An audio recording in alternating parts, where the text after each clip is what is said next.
kii ñu taxaw ci ban yéenekaay. l'Observateur. Le quotidien de la maison merci beaucoup. Cheikh Diop ci yëglekaay li ñu xëyee tey jilee alors ñu taxaw ci mbirum Doudou Wade ñu ngi ciy waxtaanee fan yëpp Alaaji Malick ginnaaw ba ñu dégloo Pape Ngagne Ndiaye mi doon animé émission bi aljuma moom Doudou Wade aussi ñu déglu ko démb ñoom ñaar ñëpp ñu bàyyi leen ñu ñibbi on se demande finalement tout cela aura servi à quoi lan mooy njëriñ bi finalement. Bon finalement comme ni ko journal bi le quotidien titré tout ça pour ça moi je pense qu'il y avait pas de quoi fouetter un chat ci li nga xam ne moom moo fi xewoon et la suite prouvé na ko Pape Ngagne convoqué nañ ko déglu nañ ko très longuement à la sûreté urbaine après ni ko demal ñibbi reste à la disposition de la justice ñu ne Doudou Wade convoqué nañ ko moom tamit moom sax il a nié avoir reçu une convocation. mais terewul mu dem. ni en tant que démocrate en tant que républicain buñ ko convoqué ak buñ ko convoqué wul bu ko yoon soxlaa dafay dem. bu mu demee aussi déglu nañ ko lu yàgg après bàyyi ko mu ñibbi këram. ñu ne toppuñu ko dara. loolu yëpp ça découle de quoi d'une émission bu nga xam ne Pape Ngagne moo ko animé. Doudou Wade wax ca ay wax yu nga xam ne ça a été diversement interprété ñenn ñi jàpp ni dafa woote ab coup d'état ci réewum Sénégal j'avais dit ici que loolu c'est mal connaître l'homme Doudou Wade parce que ku xam président Doudou Wade xam parcours politique am xam ki nga xam ne mooy mentoram di magam en politique di maître Abdoulaye Wade xam ne fa ñu ko formé foofu nit kuy woote coup d'état amu fa ndax président Abdoulaye Wade ci ay jamono ba mu demee ba nga xam ni réew mi jox na ko bopp ndaw ñi jox ko bopp bu ni woon acca ñëpp lu mu wax nit ñi def ko ba mu dajalee nit ñi fii ci place de l'Obélisque ba ñu wax ni dañuy dem palais déloger di Abdou Diouf la phrase qui est devenue célèbre moo doon je ne veux pas marcher sur des cadavres pour aller au palais je prône la conquête démocratique du pouvoir kii nga xam ne moo di Doudou Wade di mag 80 ans presque ñëpp xam ko ci réewum Sénégal ci ni nga xam ne noonu la ci taxawee ak xeex yi nga xam ne xeex na ko pour que tey réew mi am démocratie et c'est sur la base de débats contradictoires que la démocratie de ce pays-là a été bâti kon tey bu ñu demee ba nga xam ni toll nañu jamono ju wax sa opinion mën na la yóbbu ci kanam yoon ça pose problème parce que dafay indi ce qu'on appelle la menace sur la liberté d'expression te loolu je pense que waruñu ci woon a yegsiwaat parce que il y avait une judiciarisation du débat public à un moment où ñii nga xam ne tey ñoo nekk au pouvoir nekkoon dans l'opposition bari na ñu nga xam ni jàpp nañ leen ci benn wax ci benn post Facebook ci benn tweet ci benn débat politique nga wax ci dara ñu jàpp la les gens avaient dénoncé ça ñoom seen bopp ñu dénoncé ko ni bis bu ñu jotee ci nguur gi loolu dootu fi am mais dañoo gis ni la nga xam ni ñoom moom lañ doon bañ démb ak barki démb lu ni mel wala lu ko yées moom la ñu gis jamono ji combien de gens la ñu jël yóbbu leen ci kaso bi pourquoi parce que dañu toog ci télé wala ci rajo wax dara lu nga xamante ni neexul nguur gi moo xam journaliste la moo xam chroniqueur la moo xam acteur politique la ñi ngi menacé waat encore la liberté d'expression tey ñun ñëpp on est en danger naata émission bii boo ci invité Ablaye Cissé mii mu wax fi lu nga xam ni neexut nguur gi wala mu wax fi lu nga xamante ni xëy na dañ naan tooxi doona la yow sa bopp ñu woo la kon léegi yow yaay jël sa làmmiñ di ko abal Ablaye Cissé mu cay wax lu ko neex. xalaas. tës. lu la neex wax ko donc moi le fait que ñu convoqué un journaliste animateur d'émission pour complicité de wax ju nga xamante ni nii wax ju teguwul ci yoon la wala wax ju tegu na ça pose problème waxi jàmbur ñu woo la ci.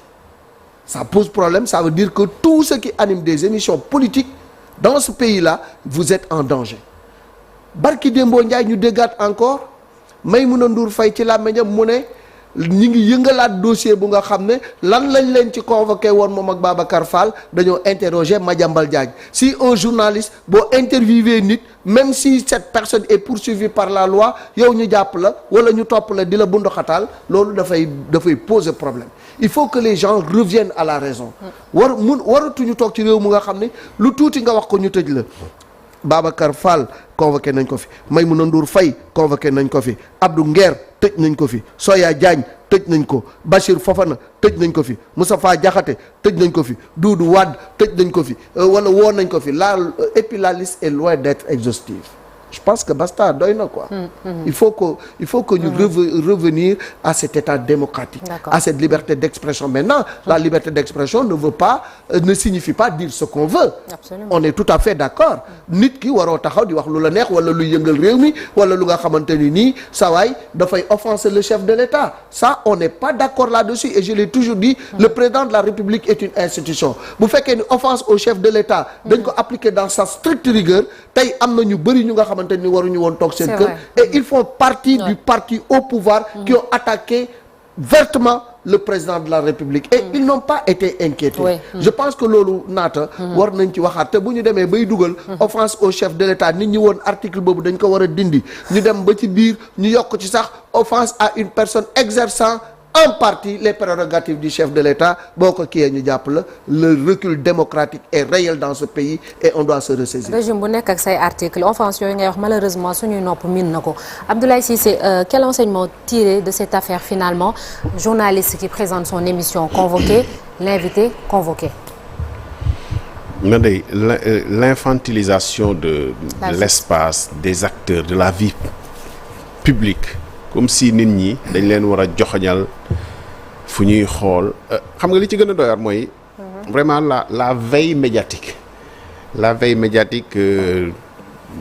justice wala la police se donne wax dëgg fa yàlla am nañu jot quand même ba dara du leen rëcc ci loo xam ne nii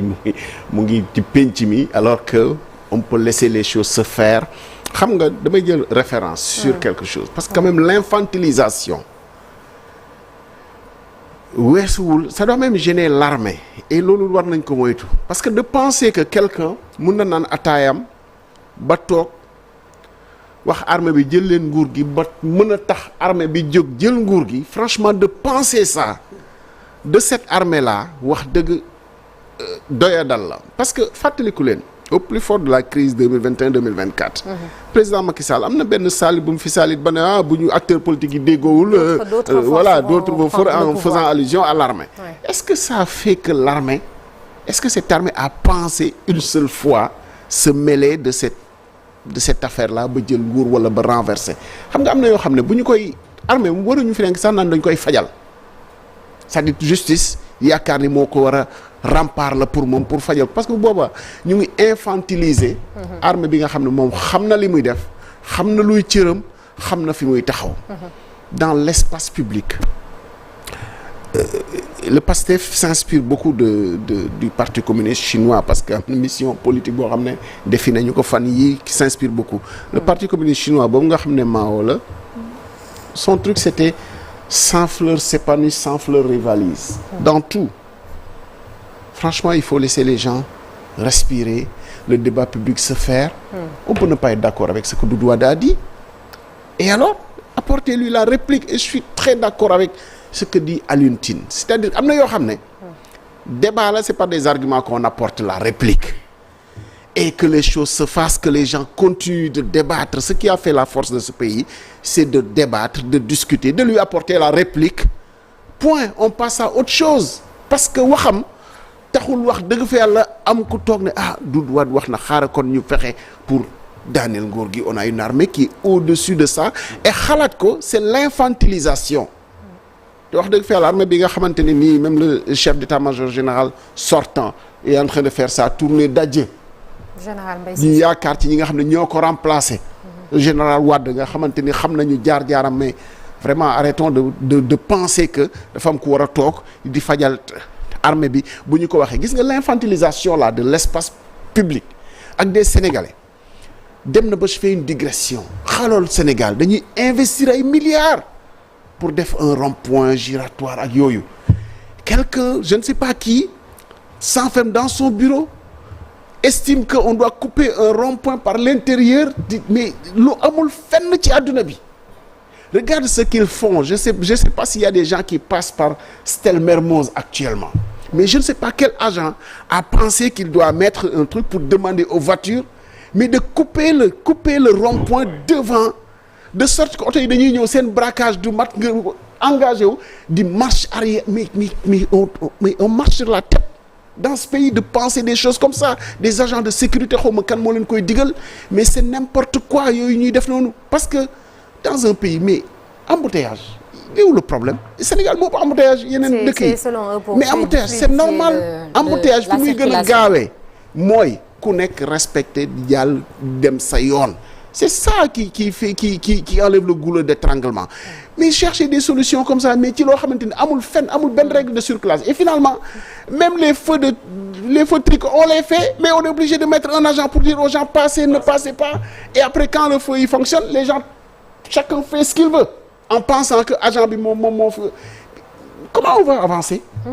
là, cette infantilisation là franchement épargner le débat public épargner l'armée le débat public doit continuer à se faire et vraiment Alioune Tine le dit tellement bien qu'il y a des choses c'est l'espace public c'est des respirations démocratiques franchement c'est pas les propos de Doudou Wade qu'il faut pas cautionner mais c'est le débat public ça ne mérite pas d'être appelé ni à la police ni d'ouvrir une procédure contentieuse franchement jaru ko te lii daf ñuy tardé rek. Cheikh. Soxna Naata je pense que Doudou Wade ku nekk xam na ko ci li nga xam ne moom moo di languk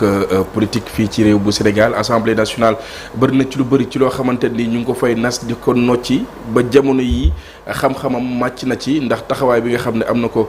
ci wàllu politique fii ci réew bu Sénégal déjà donc dañu koy masawu ci minute yi nga xam ne wala boog waxtu yi nga xam ne donc def na ko foofee ci koo xamante nii nee na peut-être jotul li nga xam ne moom moo di convocation mais néanmoins day dem wuy ji ñi nga xam ne ñoom ñoo di ñi mu jàpp ne wóoru nañu ko ci kanamu yoon tout ça pour ça gis nga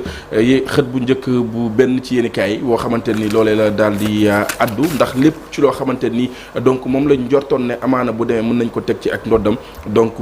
amul lenn ci loo xamante ni donc dañ ko koy toppee mais je pense que les priorités sont ailleurs dema maa ngi koy wax Soxna Naata ndax jamono yi peut-être li nga xam ne moom moo xaw a gàll góose fii ci réew bu Sénégal bari boo xamante ni tey jii ci loolu lañ waroon gën a mën a taxaw daal di ciy gindi ñi nga xam ne ñoom ñoo di sénégalais yi mais également ut ci li nga xam ne moom moo di ay solution définitive bu fekkee loolu mënul nekk ñu daal di ci dox li nga xam ne moom moo di ay jéego démb gis nga ñi nga xam ne peut-être ñoom ñoo di étudiants yi jamono yi digganteem ak nguur gu Sénégal amaana peut-être ku moywul mënees naa bañ a neex ndax ñoom ci seen bopp nee nañu lépp lu ñu wéeroon ci ngànnaay daañu ko jël tegaat ko ci li nga xam ne moom moo di penc mi ndax désaccord boo xamante ni am nañ ko ci seen ak digg foog naa ne ci lu mel noonu ci la ñuy xaar gouvernement bu Sénégal ak leneen ci loo xamante ni ñeel na ay secteurs yoo xamante ni donc dafa taggatémbe wàllug yoon tey jii bu fekkee da nga jiite war ngaa war a mën a tëddee njaaxaanaay am na lu bëri ci loo xamante ni peut-être bu fekkee jàpp nga ne mënees naa ñàkk y a toujours des alternatives yoo xamante ni donc mën nañ ko def waxuñu kenn koo xamante ni da nga war a toog ci penc mi wax lu la neex ça waxuñu ko mais bu fekkee am na ci loo xamante ni war nañ ko war a mën a sëgg on peut en penser vraiment Soxna Naata donc war nañ ko war a mën a def jàll ci leneen ci loo xamante ni donc dañuy jëmale kanam ndax Sénégal métti na. merci beaucoup merci Cheikh. seen ngànnaay ñu wéeroon. attention cher loolu la ñu wax attention cher. c'est une métaphore attention cher c'est un gros mot. wala figure de style dañ ko fiy tere léegi. merci beaucoup Cheikh ñu jàll léegi ci un jour. un jour au Sénégal un jour dans le monde.